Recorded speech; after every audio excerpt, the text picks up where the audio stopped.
Fuse na ito may fuse na ito dito sa may easy line. Okay, balik natin to. Pakita ko sa inyo. Ayan liwanag. Di ba? Liwanag. May shorted dito yan. Automatic pag ganyang sira, output. Pero sige, sabihin na lang natin hindi automatic. Single. For today's video, singit na naman tayo. Bali, ang gagawin natin ito, alternate siguro yung pag-upload natin ng video. Power amp, integrated, power amp, or even ibang klaseng mga unit. Para hindi sabihin na puro amplifier lang yung gawa natin. Ayan, Kevlar na GX2000. Bali, walk-in client natin ito. Yan, Kevlar Professional GX-2000 integrated na amplifier. Ang issue nito, kaya dinala dito sa akin, pumuputok yung fuse. Hindi yung dito na fuse hindi dito. Kasi ito ang Kevlar, napakatibay ng fuse dito sa secondary line niyan. Napakatibay niyan. Minsan sunog na yung board, yung fuse niyan buo.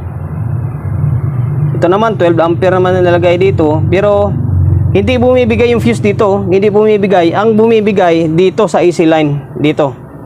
Yan, dito yung bumibigay sa may AC line. Napalitan ko na ito. Kasi nung dinala dito na may-ari, siyempre chinik up ko na. Sabi niya, pumuputok yung fuse dito. Dito yung bumibigay. Dito, hindi. Tapos, ito pa yung isa sa issue. Siguro, kinalikot ni tropa ito, or ni Tomer. Ito, nakabaliktad Pumutok yung capacitor dito. Yung AC line na ilagay dito sa may DC.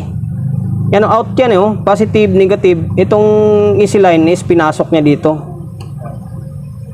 Pinasok niya dito, tapos yung itong out na dapat dito, nilagay niya rito.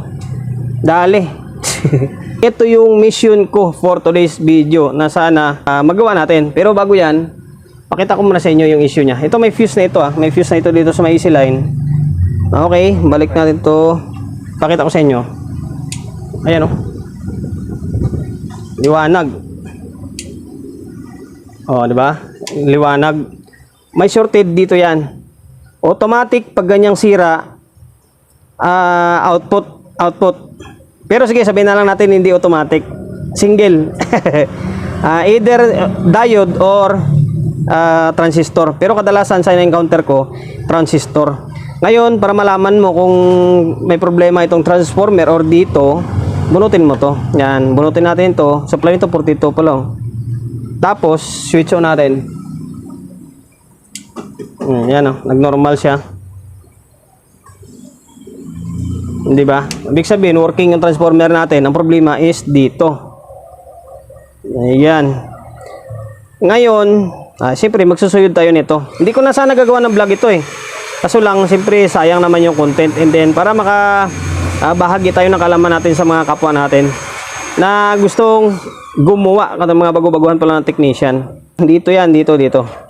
Ngayon, bago natin simulan to, siyempre promotion muna tayo agad. Sa mga hindi pa nakapag-follow, paki-follow, and then siyempre paki-share ng video natin sa my Facebook, YouTube channel. Sa mga hindi pa nakapag-subscribe, paki-subscribe, like, share, and then siyempre paki-hit ng bell button sa gilid para updated ka sa mga susunod na video na i-upload ko. Kali, eto, focus tayo rito. Baklasin ko muna itong board, and then kasi kalawangin na rin naman Bunutin lahat ng mga kalawang na yan, tapos troubleshoot natin. Tapos itong pumutok na kapasitor check natin kung ilan yung transistor na dali.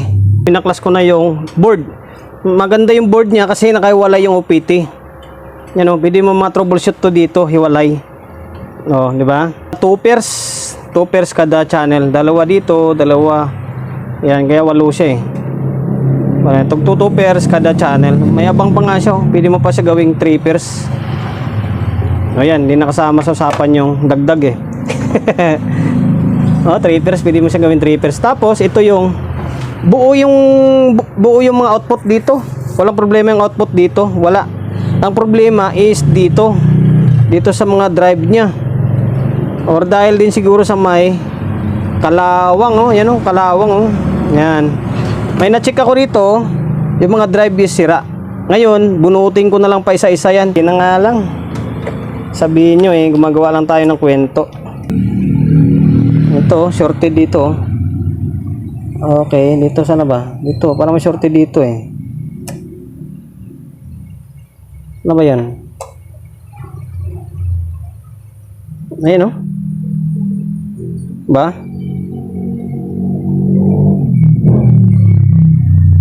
Okay.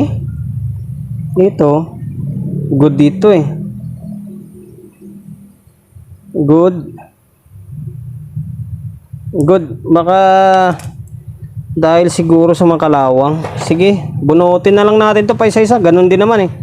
Bunutin tong isa-isa. Yung mga transistor na value niyan. 41, 5117. Parang sa 737 ah. Si 5171. Tapos A930 yata yan. Okay, baklasin ko lang muna ito. Pambira yun oh. Namulaklak yung kalawang oh. So ngayon, stay tuned na kayo. Babalikan ko lang kayo kapag nabunot na natin to and then na-check na natin lahat. Pero dito, sigurado ako walang sira to dito. Pero kapag tataka no, bakit nag-short sa output? And then check ko pala yung diode, parang okay naman. Double check ko na lang. Nabunot ko na lahat ng ito, buo. Wala naman ako makitang sira. Bakit ganun? Buo ito eh. 5171 tsaka A930 to. A1930. Buo. Pambira na yan. Buo. Parang 737 yung dating nito. Kung mapapansin. Ganito rin yung drive ng 737 eh. Paras na parehas. Tapos yung kinalawang dito ay yung 4.7. Dalawang 4.7. Tapos yung jumper dyan oh, putol na. Okay, the rest na yan okay pa. Ayan, wala naman ako makitang short dito. Pambira oh. Double check ko na lang dito sa may output. Naibalik ko na ulit yung mga parts pa naputol. Wala naman ako makitang problema dito sa may pinaka amplifier nya. Ngayon try natin i-plug in to dito. Try natin i-plug in. Ma-check naman natin yung bias nito kahit na sana ba yung kanito? Teka lang ha. Okay, malaman naman natin to kung may problema or wala dito pa lang sa may kahit na walang output. Try natin. Sige, try natin. Bahala na si Batman. Okay, teka lang.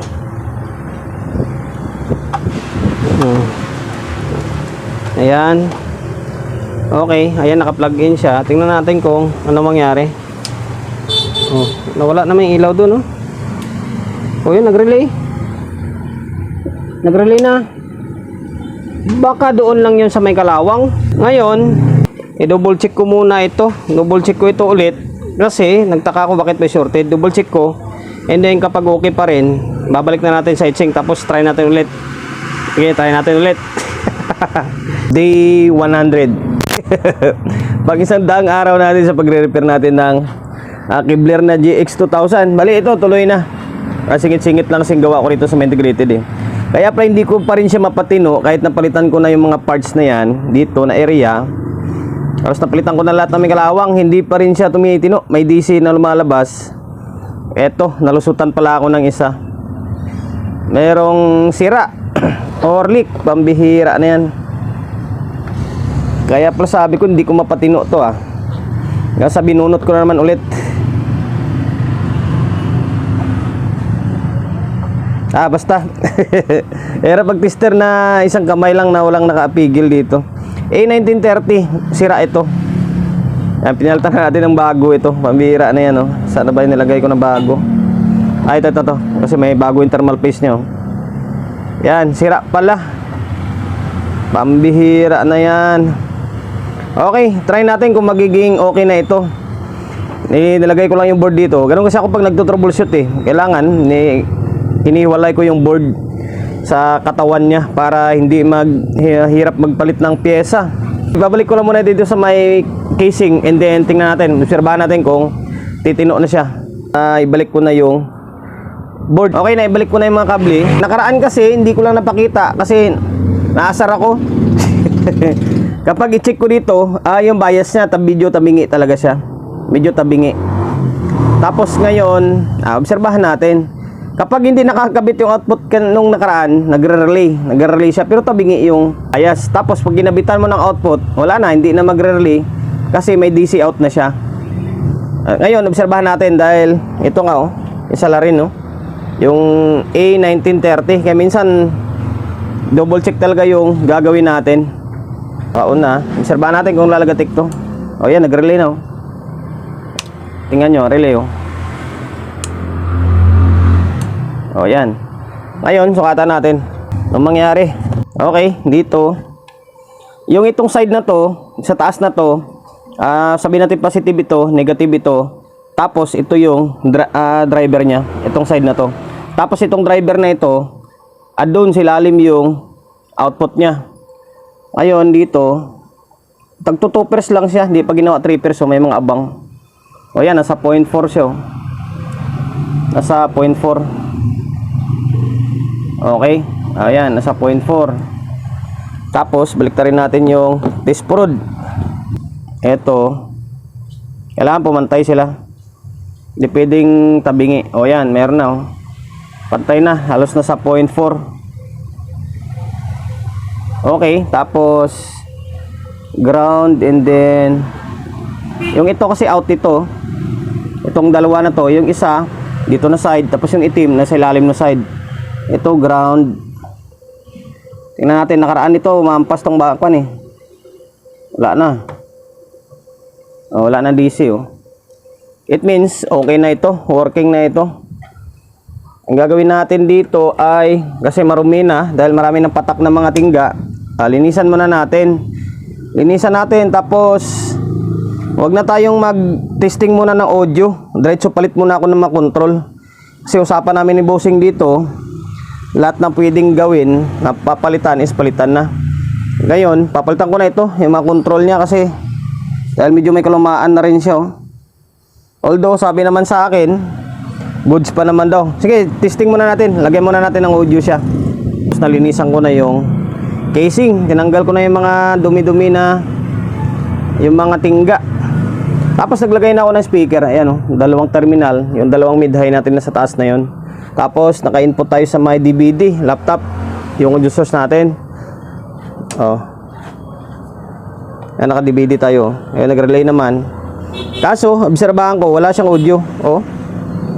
Walang audio. Yan natin sa CD. Wala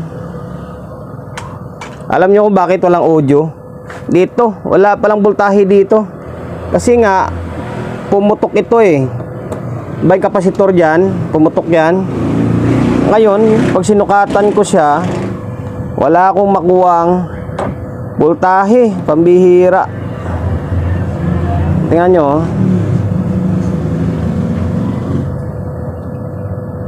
Kailangan itusok ko lang to Okay, dito may negative siya Negative yung naka-indicate dito. Positive yung naka-indicate dito, pero negative yung lumalabas ng voltahe. Tapos yung dulo, yung negative, wala blanco. Dito, wala. Ambira, walang voltahe yung regulator. Baka nasira siguro regulator dyan dahil napagbaliktad siguro.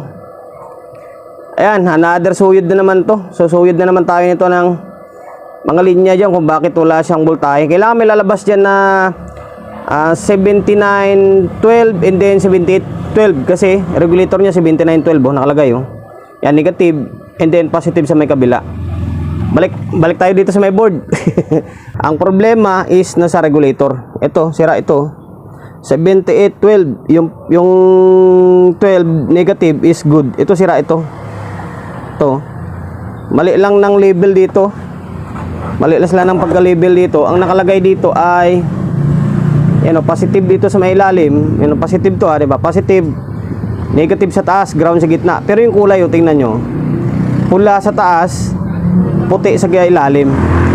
Nagabaliktad lang ng label. Pero dapat sa taas is positive and then negative yung ilalim.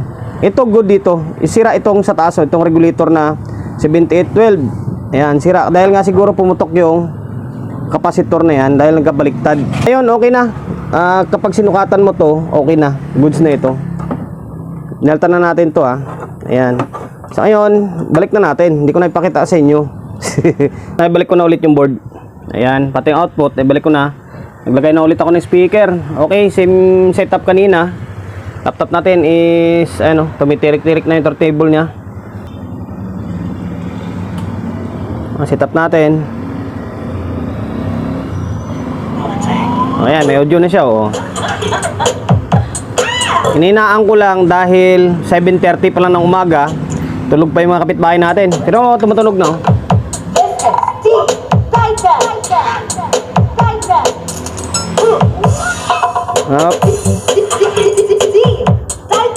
Problema, hindi gumagana itong control, oh. Balance niya, hindi gumagana. Mahina na.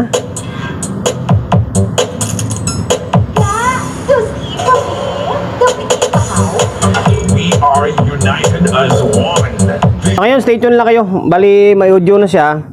Yung control, itong master volume, okay pa nga siya, oh. Wala pa siyang sabit, oh.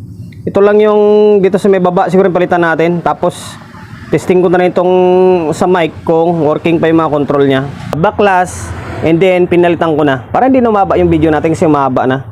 Ito yung mga control, oh. Ayan. Ang problema natin is half moon siya. Half moon siya, hindi siya naka full moon. Yung available natin is full moon. Na wala tayong choice kundi gamitin kasi wala naman tayong mabibili nitong ganito sa Quiapo, oh. Puro mga round yung nabibili. Ang gagawin na lang natin, yan lang naman, oh, tatabasin lang naman yung dalawa na yan para pumantay sa iba. Yan na, shoot na yan. Wala tayong option dyan. Gagawin na or ipapalit mo yung ganitong klaseng control. Naibalik ko na yung front panel.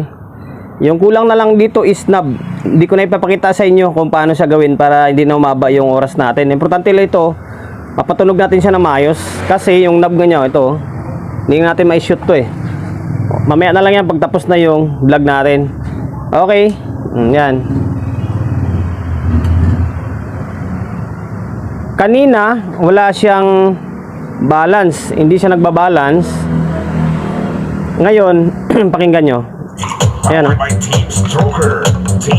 Ito, yan, umina isang channel, lumakas, kabilang side, okay, gitna, high, umina, lumakas, itong mid, oh, okay, wala yung kalabog, karoon, okay na yung ganda na ng hagod ng tone control niya, low, mid, high niya, okay na. Tapos yung balance, nagbabalance na rin.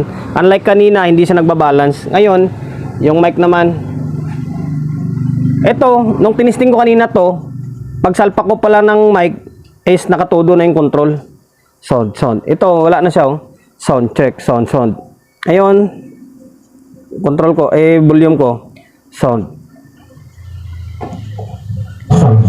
Grabe, lakas, oh. Check sound testing. Oh, ganda ng tunog. Ito, Sound. Check. Hey, testing. Check mic sound. Hey, check. okay. Ito, Sound. Check. Hey, testing. Check mic sound. okay. Oh, gumagana, working lahat. 1, 2, 3. Tapos yung low, mid, high, okay na rin. Master volume lang iniwan natin kasi okay pa siya, oh. Walang kasabit-sabit, oh. Loudness. Oh, pati yung loudness niya, oh. Okay, bali goods na yung Kevlar na GX 2000 na integrated amplifier natin. Na nakapagbigay ideya ako sa ganitong klaseng video ko sa mga kapwa natin technician na medyo bago-baguhan pa lang. Take note, medyo baguhan pa lang. Sa mga veterano na, tawanan na lang nila yung ganitong klaseng content. Ang kulang ko na lang dito is yung knob na lang. Knob. And then, ito, tornilyuhan na nga ito, eh. Knob na lang yung kulang. Promotion, bago tayo magtapos, siyempre shop natin, always on the go na, 24/7. So, mga gustong magpa-prepare along sa Oyo, Quezon City. Number 61, Don Julio, Gregorio Street, sa Oyo Road, sa Oyo, Quezon City. Social media pages natin, sa mga hindi pa nakapag-follow, paki-follow. And then, siyempre, paki-share ng video natin sa my Facebook, YouTube channel. Sa mga hindi pa nakapag-subscribe, paki-subscribe, like, share. And then, siyempre, paki-hit ng bell button sa gilid para updated ka sa mga susunod na video na i-upload ko. Ingat, God bless, and then peace atin lahat.